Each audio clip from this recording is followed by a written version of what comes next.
রামায়ণের হনুমান তার দীঘল লেজ দিয়ে একবার স্বর্ণলঙ্কা দাহ করেছিলেন। প্রফেসর ইউনূস তার আন্তর্জাতিক লেজ দিয়ে সোনার বাংলার কি দশা করেন সেটা দেখার অপেক্ষা।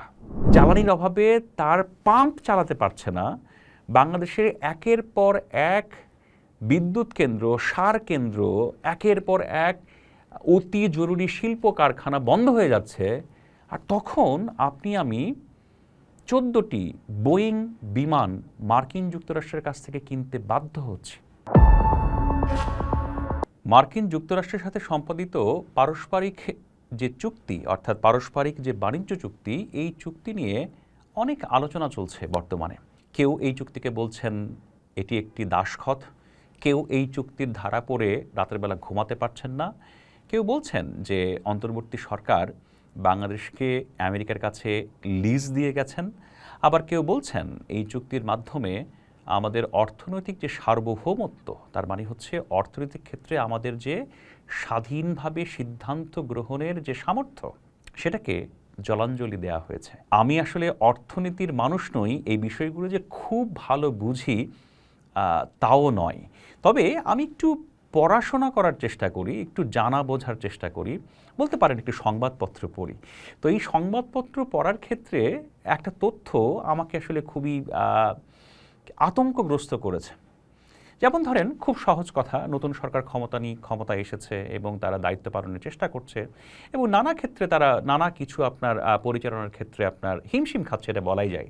তো চিন্তা করে দেখেন তো, এই সংকটের মধ্যে বাংলাদেশ সরকার 14টি বোয়িং বিমান কিনতে যাচ্ছে মার্কিন যুক্তরাষ্ট্রের কাছ থেকে, যার মূল্য প্রায় $2.8 বিলিয়ন। অনেকেই বলেন এটা এদিক সেদিক মিলে হয়তো 3 বিলিয়ন মার্কিন ডলার। এই টাকা বাংলাদেশ রাষ্ট্রকে খরচ করতে হবে।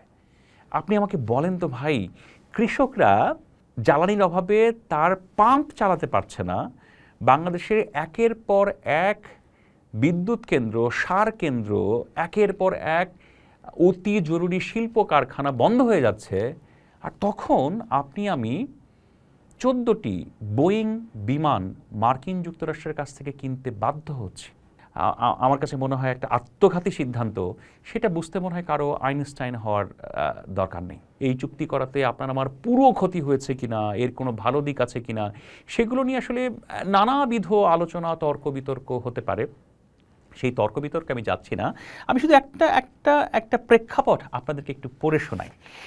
এই প্রেক্ষাপটটা আপনার আমার সামনে হাজির করেছিলেন, উপস্থাপন যিনি করেছিলেন, তার নাম আহমদ ছফা।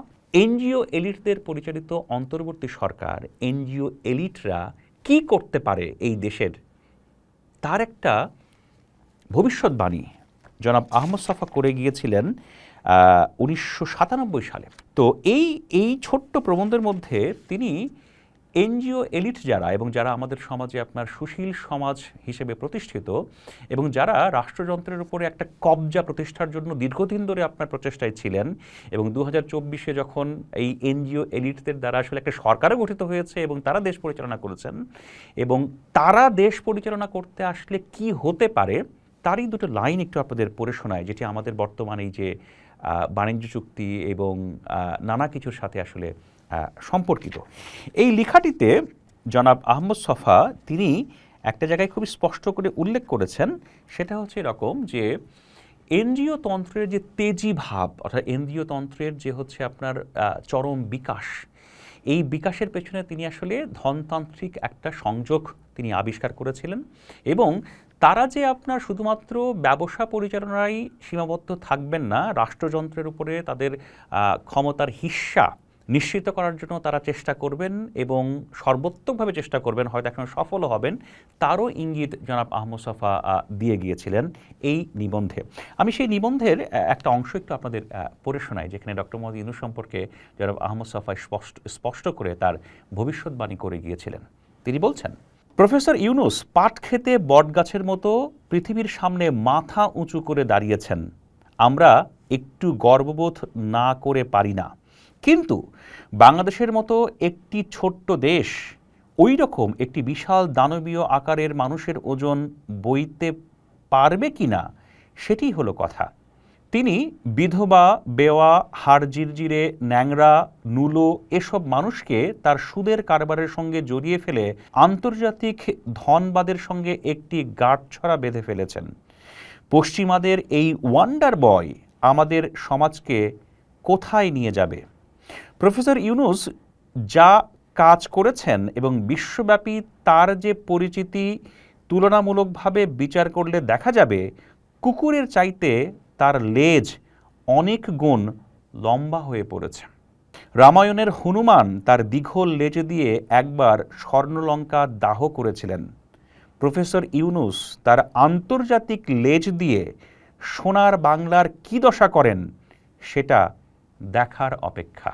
অন্তর্বর্তী সরকারের নানা বিষয় নিয়ে আপনাদের মধ্যে উচ্ছ্বাস থাকতে পারে, অন্তর্বর্তী সরকারের নানা বিষয় নিয়ে আপনি স্বস্তি বোধ করতে পারেন, তৃপ্তিবোধও করতে পারেন, কিন্তু একটা জিনিস তো এখন পরিষ্কার, সেটি হচ্ছে অন্তর্বর্তী সরকার, ডক্টর মোহাম্মদ ইউনূসের অন্তর্বর্তী সরকার, যার সাথে আন্তর্জাতিক সংযোগ ছিল প্রবল, সেই প্রেক্ষাপটে এই দেশটাকে যে জায়গায় নিয়ে গেছে সেটা একটা বাণিজ্য চুক্তির মাধ্যমে এই দেশটাকে, আপনার আমার দেশটাকে একটা চরম বেকায়দায় ফেলে রাখা হয়েছে, যার প্রেক্ষাপটে আপনার আমার কৃষকের জন্য তেল দরকার, সেই তেল আপনি আমি কিনতে পাচ্ছি না, কিন্তু আপনাকে আমাকে ট্যাক্সের টাকা দিয়ে আমেরিকা থেকে বোয়িং প্লেন কিনতে হচ্ছে, যেটা এই মুহূর্তে আপনার আমার কারোরই প্রয়োজন নেই। অন্তর্বর্তী সরকার নিয়ে নানা ধরনের সমালোচনা হতে পারে, আমরা সোশ্যাল মিডিয়া সহ নানা প্ল্যাটফর্মে নানা সমালোচনা দেখি।